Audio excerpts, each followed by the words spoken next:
എല്ലാവർക്കും കോമൺ ആയിട്ടുള്ളൊരു ചോദ്യമാണ് ഇത് എന്താണ് പ്രസവരക്ഷ, എന്തിനാണ് ഈ പ്രസവരക്ഷ എന്നുള്ള ഒരു ഇത് വരുന്നത്. അപ്പോൾ അതിൽ ഏറ്റവും ബേസിക് ആയിട്ട് ഇപ്പോൾ ഈ പറഞ്ഞതുപോലെ തന്നെ ശരീരം പുഷ്ടിപ്പെടുത്തുക എന്നൊക്കെ ഉള്ളതാണ് അതിനകത്ത് മെയിനായിട്ട് വരുന്നതെങ്കിൽ, അല്ലെങ്കിൽ മുലപ്പാൽ ഇമ്പ്രൂവ് ആകാൻ വേണ്ടിയിട്ട്.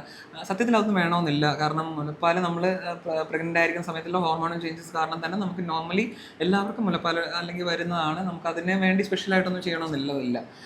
പക്ഷേ ഈ ബോഡിയിൽ വരുന്ന ചേഞ്ചസ് ഉണ്ടല്ലോ, അതായത് നേരത്തെ പറഞ്ഞ പോലെ തന്നെ നമ്മളൊരു കംപ്ലീറ്റ് റെസ്റ്റ് പീരീഡ് ആണ് ഈ പ്രഗ്നൻസി ടൈം എന്ന് പറയുന്നത്. നോർമലി എല്ലാവരും ചെയ്യും, ജോലിയൊക്കെ ചെയ്യും. പണ്ടുള്ളവർ ഒരുപാട് ഈ പറഞ്ഞ പോലെ അരിയാട്ടി കൊണ്ട് നിൽക്കുമ്പോൾ പ്രസവിക്കും എന്നൊക്കെ പറഞ്ഞിട്ടുള്ള ഒരു ഇത് പറയും പണ്ടുള്ളവർ.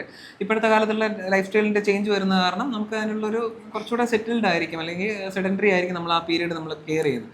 അപ്പോൾ മസിൽസൊക്കെ കുറച്ച് വീക്ക് ആയിരിക്കും, വർക്കൗട്ട്സ് കാണത്തില്ല, അല്ലെങ്കിൽ മൈൽഡ് ആയിട്ടുള്ള വർക്കൗട്ട്സ് ഒക്കെ കാണുള്ളൂ. യൂഷ്വലി നല്ല അത്ലറ്റ് ആയിരുന്ന ഒരാളും പ്രഗ്നൻ്റ് ആയിരിക്കും കുറച്ച് കെയർ കൊടുക്കുന്നുള്ള ഉറപ്പാണ്. അപ്പോൾ മസിൽസിന് വരുന്നൊരു സ്റ്റിഫ്നെസ് ഒക്കെ ഉണ്ടാകും, ആ ഒരു വെയിറ്റ് ബെയറിംഗ് ഉണ്ടാകും. നമ്മളൊരു വെയിറ്റ് കൂടെ താങ്ങുമല്ലേ. ഇപ്പോൾ 2 പേർക്കുള്ള ആഹാരം നമ്മൾ കഴിക്കുന്നു, കുഞ്ഞിനും കൂടെയുള്ള ആഹാരം കഴിക്കുന്നു. അപ്പോൾ ഇതൊക്കെ കഴിയും, ആ ഒരു സെഡൻറ്ററി ആ ഒരു ടൈം പീരീഡ് കഴിയുന്ന സമയത്താണ് പെട്ടെന്നൊരു ഇമ്പാക്റ്റാണ് ഈ ഡെലിവറി എന്ന് പറയുന്നത്. ഡെലിവറി നേരിട്ട് കണ്ടിട്ടുള്ളവർക്കാണെങ്കിലും, അപ്പോൾ ഇവിടെ നിൽക്കുന്ന ഹസ്ബൻഡ്സോ അല്ലെങ്കിൽ കണ്ടിട്ടുള്ളവർക്ക്, ഇപ്പോൾ മെഡിക്കൽ പ്രൊഫഷനിലൊക്കെ നിൽക്കുന്നവർക്കൊക്കെ ആണെങ്കിലും ഒക്കെ അറിയാം, ഇതൊരു ആക്ച്വലി ഒരു ഭയങ്കര ഒരു ടാസ്ക്കാണ്. നമ്മൾ ഫിസിക്കലി ഡെലിവറി കഴിഞ്ഞ എല്ലാ സ്ത്രീകൾക്കും അറിയാൻ പറ്റും. അത് നോർമൽ ആണെങ്കിലും സി സെക്ഷൻ ആണെങ്കിലും ആ ഒരു ഇമ്പാക്റ്റ് എന്ന് പറയുന്നത് നമ്മളെ മസിൽസിന് നമ്മൾ കൊടുക്കുന്ന ഒരു സ്ട്രെയിൻ ഉണ്ട്. കുറച്ച് ടൈം പീരീഡ് ആയിരിക്കും, ചിലപ്പോൾ മണിക്കൂറുകളായിരിക്കും, ചിലപ്പോൾ ദിവസങ്ങളാവും. പക്ഷേ ആ ഒരു ഇമ്പാക്റ്റിൽ നമുക്ക് വരുന്ന ശരീരത്തിന് വരുന്ന ഒരു കേടുണ്ട്, ആ മസിൽസിന് വരുന്ന ചേഞ്ചസ് കാരണം വരുന്ന ഇൻഫ്ലമേഷൻ ഉണ്ട്, സ്വെല്ലിങ്, ഇതൊക്കെ കാരണം.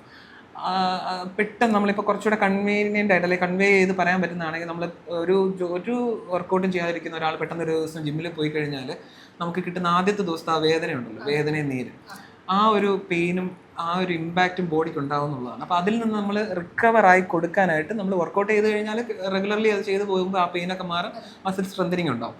ഇവർ പിന്നെ എന്താ ചെയ്യുന്നത്, നമ്മൾ ആ ഒരു ഒറ്റ ദിവസത്തെ ഇത് കഴിഞ്ഞു, ആ മസിൽസൊക്കെ വീണ്ടും റിലാക്സ് ആയി, ആ സ്വെല്ലിങ്ങും എല്ലാം കൊണ്ട് ചിലപ്പോൾ സ്പൈനിനെ നല്ലോണം അഫക്റ്റ് ചെയ്തിട്ടുണ്ടായിരിക്കും. അവർക്ക് മോഷൻ പോകുന്ന ഭാഗങ്ങളിൽ, യൂറിൻ പോകുന്ന ഭാഗങ്ങളിൽ, കാലിലെ ഞരമ്പുകളിൽ വെരിക്കോസിറ്റി ആയിട്ടൊക്കെ അത് ബാധിച്ചിട്ടുണ്ടായിരിക്കും. ആ ഒരു ചെറിയൊരു ഇമ്പാക്റ്റ് തന്നെ ആയിരിക്കും. പക്ഷേ അതിൽ നിന്നൊരു റിക്കവറി എന്ന് പറയുന്നത് വളരെ കുറവാണ്, അതിനുള്ള കൊടുക്കുന്ന സാഹചര്യങ്ങൾ കുറവാണ്. അത് ഈ പീരീഡിൽ നമ്മളങ്ങനെ റെസ്റ്റ് മാത്രം കൊടുക്കുമ്പോൾ ആ ഒരു റിക്കവറി കിട്ടാതെ പോകാറുണ്ടെന്നുള്ളതാണ്. അപ്പോൾ അതിന് വേണ്ടിയിട്ടാണ്, ആ റിക്കവറി ടൈം പീരീഡ് നമ്മൾ അവർക്ക് പ്രൊവൈഡ് ചെയ്യുക എന്നുള്ളതാണ് ഈ തെറാപ്പി.